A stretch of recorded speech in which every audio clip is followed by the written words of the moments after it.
سلام به همگی، امیدوارم حالتون خوب باشه. من میاد هستم و توی این قسمت از بازی تاک قراره به بررسی فار چنجینگ تایدز بپردازیم. این بازی توسط استودیوی سوئیسی اوکوموتیو و تنها با کمتر از 10 نفر ساخته شده.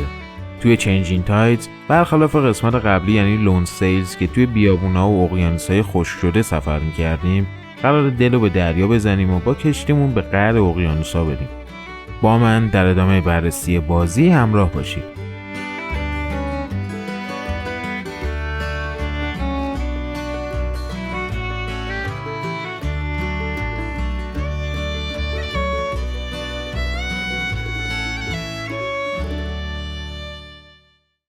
همین اول ویدیو باید بهتون بگم که انتظار بالایی از گرافیک بازی نداشته باشید.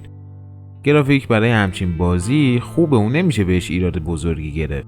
ولی به نظرم اگه استودیو وقت بیشتری روی تکسچرهای محیط میذاشت، شاید محیطایی به مراتب زیباتری بودیم.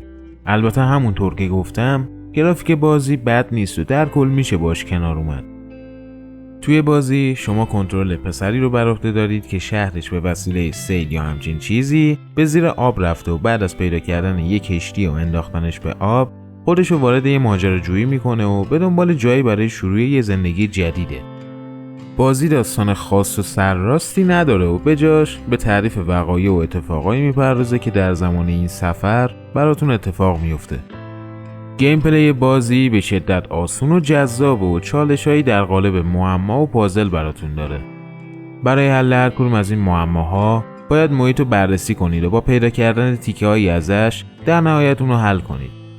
یکی از مشکلاتی که این معماها دارن اینه که بعضی از اونها مخصوصا اوایل بازی ممکنه براتون گیج کننده باشه که باید چیکار کنید یا اصلا هدف از انجامشون چیه. اما هرچی بیشتر بازی رو پیش برید این مشکل هم کم کم رفع میشه.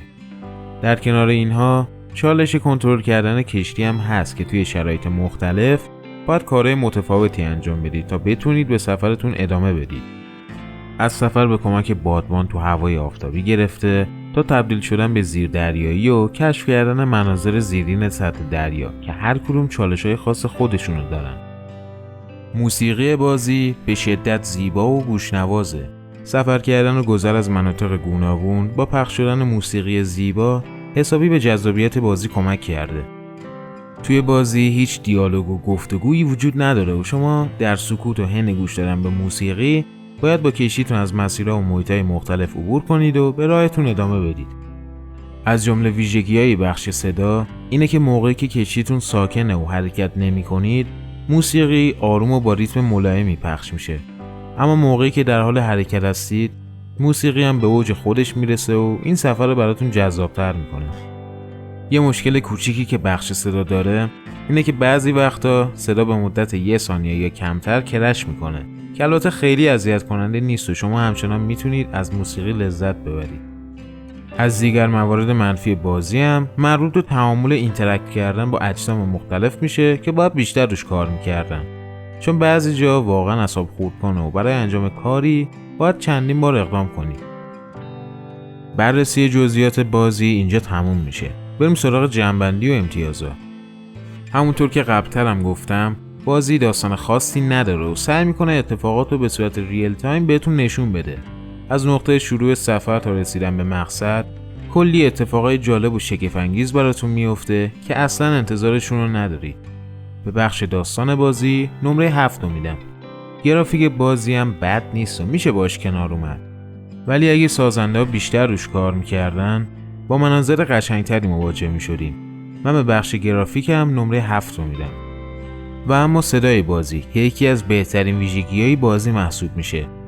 موسیقی زیبا و گوشنواز بازی که حسابی شما رو جذب خودش میکنه و اگه کرش‌های کوچیکی که توی بازی اتفاق میافتن هم نبود، میتونستید نهایت لذت رو ازش ببرید.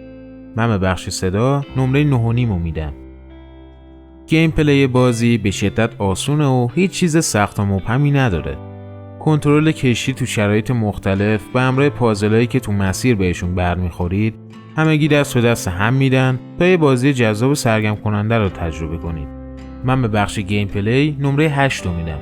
نمره نهایی که به بازی تعلق میگیرم 8. در نگاه اول شاید این بازی از اون دسته بازیایی نباشه که هر کسی بهش جذب بشه. اما اگه دوست دارید یه مدت از بازی‌های اکشن، هیجانی، ترسناک و اینجور چیزا دور باشید و به جای تجربه استرس و هیجانات یه بازی آرامبخش و جذاب رو تجربه کنید، شدیداً این بازی رو بهتون پیشنهاد میکنم. قیمت بازی برای پلتفرم‌های مختلف $20 و بابت چیزی که نصیبتون میشه قطعاً ارزشش رو داره. خبر خوبم این که در حال حاضر بازی روی سرویس گیم پس قرار داره و میتونید باهاش خیلی راحت بازی رو دریافت و تجربه کنید. بازی روی کنسول ایکس باکس وان اس اجرا شده و نقد و بررسی این ویدیو هم مربوط به این نسخه از بازیه. به پایان این قسمت از بازی تاک رسیدیم. ممنون از همگی که تا این لحظه همراه من بودید و ویدیو رو تماشا کردید. یادتون نره که ویدیو رو لایک کنید و نظرتون رو دربارش کامنت کنید. اگرم بازی رو تجربه کردید، نظرتون رو دربارش با همون به اشتراک بذارید. بازی تاک رو دنبال کنید و منتظر ویدیوهای بعدی باشید.